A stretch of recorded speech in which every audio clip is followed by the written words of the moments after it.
Tu t'es jamais posé la question, pourquoi Jésus a été aussi dur avec les pharisiens lorsqu'ils accusaient cette femme prise en flagrant délit d'adultère? Tu t'es jamais posé la question? Assieds-toi. Alors, pour aller plus loin, il y a une chose que tu dois retenir. C'est que Dieu est la source de la vérité. Satan est le père du mensonge. Afin que tu saches qui tu es et que tu ne te laisses pas condamner par ta conscience. Oui, tu vas comprendre. J'avais enseigné sur l'histoire de la femme samaritaine. Si tu n'as pas regardé, je t'invite à aller regarder. Il est dit qu'il fallait que Jésus passât par là. Et je vous avais dit que Jésus devait rester seul avec la femme. Pourquoi? Parce que Jésus n'accuse jamais les gens. En ce qui concerne le péché, Jésus cache ta nudité, couvre ta nudité. Il savait que cette femme-là, elle avait péché. Et s'il disait ça devant les disciples, ils allaient être scandalisés. Ils allaient dire, hein? 5 maris. Vous comprenez? Moi, mais j'ai dit 5, 6 maris même. Vous ne pouvez pas vous en rendre compte que dans le contexte, une femme, ce contexte d'avant, là, avant, déjà même dans les années 1950, pardon, quand tu as déjà 3 gars même là, c'est pas possible. Divorce même, quand tu divorçais, c'était un scandale. Donc, imaginez eux dans leur contexte. Une femme, tu ne pouvais même pas avoir, tu ne pouvais pas être déviergée déjà, voilà, tu ne pouvais pas compter le nombre. C'était scandaleux. Et donc, c'est dans ce contexte-là. Maintenant, regardez, pour revenir sur l'histoire de la femme prise en flagrant délit d'adultère, là, cette fois-ci, j'ai pris une autre version de Bible. Après, je vous donnerai toutes mes versions de Bible. Elles sont magnifiques, j'adore la Bible. Et vous allez voir, lorsque vous méditez, il y a toutes sortes de strands, d'applications qui vous font, oh là là, enfin bref, c'est magnifique. Donc, on va prendre, donc c'est toujours dans l'évangile de Jean, chapitre 8. Jean, il explique trop bien les choses. Verset 1. On dit, Jésus se rendit à la montagne des Oliviers. Mais dès le matin, il alla de nouveau dans le temple. Et tout le peuple vint à lui. S'étant assis, il les enseignait. Vous savez, la grâce te conduit à l'humilité. La loi te conduit à l'orgueil. En fait, Jésus est à l'église. Il est en train d'enseigner. On dit, il n'était pas seul. Il n'était même pas avec ses disciples. Il était avec beaucoup de personnes. On dit, le peuple est venu. Donc, vous imaginez comment la loi a poussé ces personnes à humilier la femme. Humilier la femme. C'est ça, moi, il y a des choses que j'aime pas. Franchement, jusqu'à aujourd'hui, j'ai un peu du mal à aller dire le péché des gens officiellement devant tout le monde. Dieu m'a oint en tant que prophétesse. Je le bénis, c'est une grâce. Je ne vais pas me glorifier.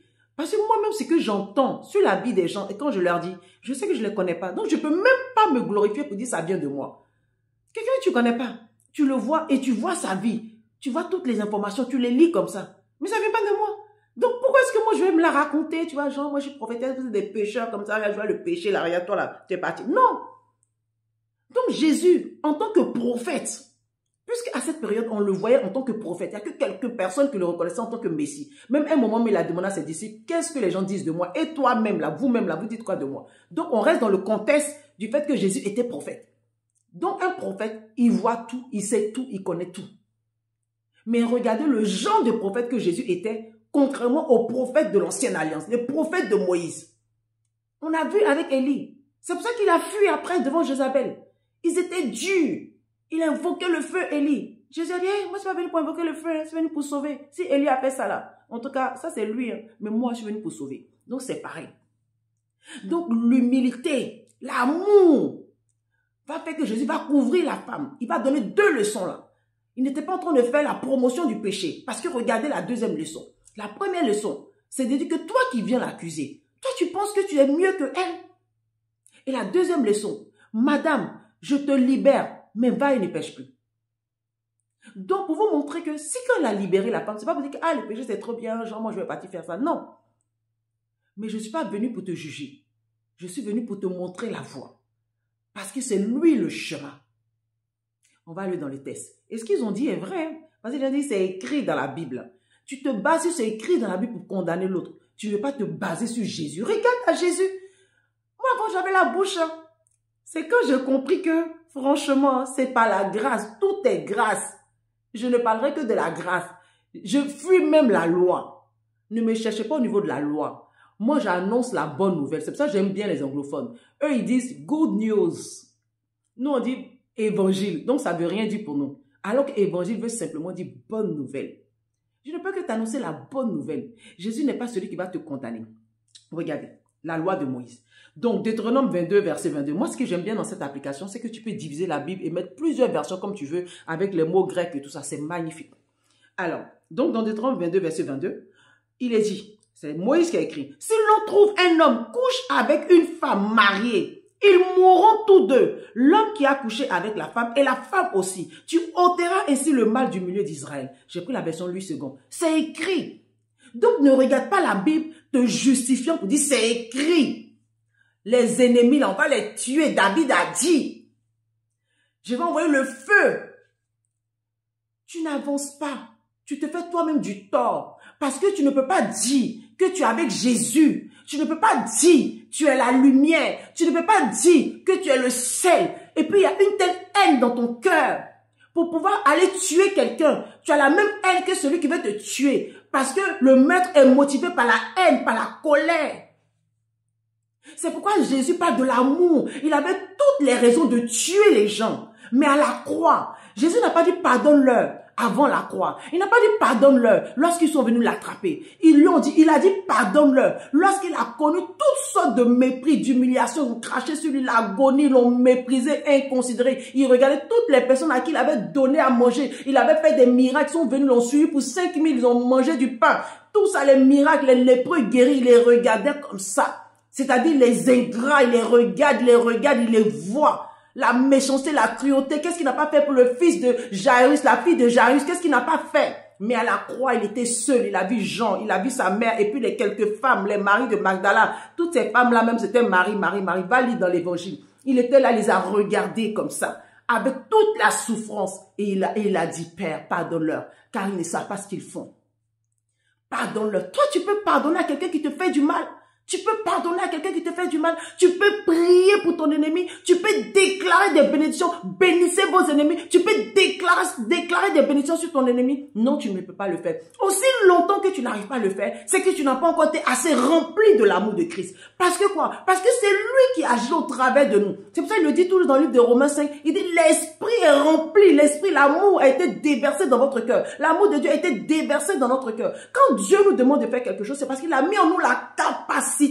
Et comme on a la capacité, on doit regarder à Jésus. Et moi, quand je vois cette scène et je me rends compte dans le contexte, les gens qui sont à l'église, et puis on est là, on balance péché de l'autre. Toi, tu penses que moi, je vais retourner à l'église encore? Une fois, j'ai évangélisé, j'ai rencontré une jeune fille. Elle dit, moi, pour les évangiles, quand je ne vais pas dans vos églises, hein. Ou quand on arrive là-bas, c'est vous qui racontez vie des gens. Elle a raison. Toi, mais tu ne vas pas accepter ça.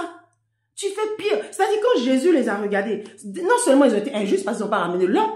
Donc ça, on ne sait pas pourquoi. Et c'est ce que souvent mon mari disait, que peut-être c'était un chef religieux aussi. Donc ils l'ont caché. Ils ont ramené la femme. Et puis devant tout le monde, quand même, il va attendre Jésus, prendre Jésus dans un coin. Jésus même a refusé d'humilier la femme samaritaine. Il a fait partie de ses disciples pour aller acheter à manger. Il est resté seul avec la femme pour pouvoir lui dire, toi là, tu as eu plusieurs gars. Faut arrêter ça. Non, je rigole, c'est moi qui ai dit ça. C'est comme ça, on est non. Tu as eu plusieurs gars. Faut arrêter ça, tu vas avoir sida. Jésus n'a pas dit ça. Hein. Jésus dit, c'est vrai, tu as raison. Elle a confirmé. Jésus dit, oui, c'est vrai. Et il a changé de sujet. Il n'est même pas resté. Il ne voulait pas que oui, c'est-à-dire que non, il sait. Parce que tu n'es pas bête pour aller coucher avec n'importe qui. Si tu le fais, c'est parce que quelque part, il y a une souffrance. Et tu penses avoir dans ces hommes-là la solution. Et donc, tu es sincère, mais tu es dans l'ignorance. C'est un peu ça le résumé. Donc Jésus est venu, il allait à l'essentiel. Et il a parlé de l'eau en parlant de lui. Parce que tu bois là, tu bois là, tu bois là, tu bois là. Tu n'es pas satisfaite. Viens boire à mon eau. Moi, quand tu vas boire à mon eau là, c'est fini. Tu n'auras plus besoin d'aller à gauche, à droite. Tu connais mon histoire. J'étais dans la prostitution, la débauche, à coucher avec tous les menteurs et tout ça. J'ai trouvé quoi? Rien. Mais quand j'ai rencontré Jésus, aujourd'hui je m'assois là, belle pour Jésus, passionnée de lui. Je suis venue te dire que ton Jésus est celui-là même qui va t'apporter cette délivrance dont ton âme a besoin. Ne reste pas dans l'isolation. Ne te juge pas. N'accepte pas que quelqu'un te condamne. Et même si tes pensées te condamnent, sache que Jésus, lui, ne te condamne pas. Il s'appelle le Sauveur. Il est le Dieu qui est venu pour te sauver, pour te délivrer. Délivrer de quoi? Délivrer de tes incapacités, dans tes faiblesses, dans là où tu es fatigué. Il est venu te sortir de là. Et lorsque tu seras sorti de là, tu pourras rendre témoignage à ton Dieu. Ton adoration sera réelle. Ton adoration sera sans culpabilité. Parce que tu sauras que désormais, tu as été délivré. Tu n'es plus esclave du péché. Maintenant, c'est toi qui domines le péché. C'est toi qui règnes sur le péché. C'est ce que Jésus est venu te faire. partage la vidéo afin que ça puisse aider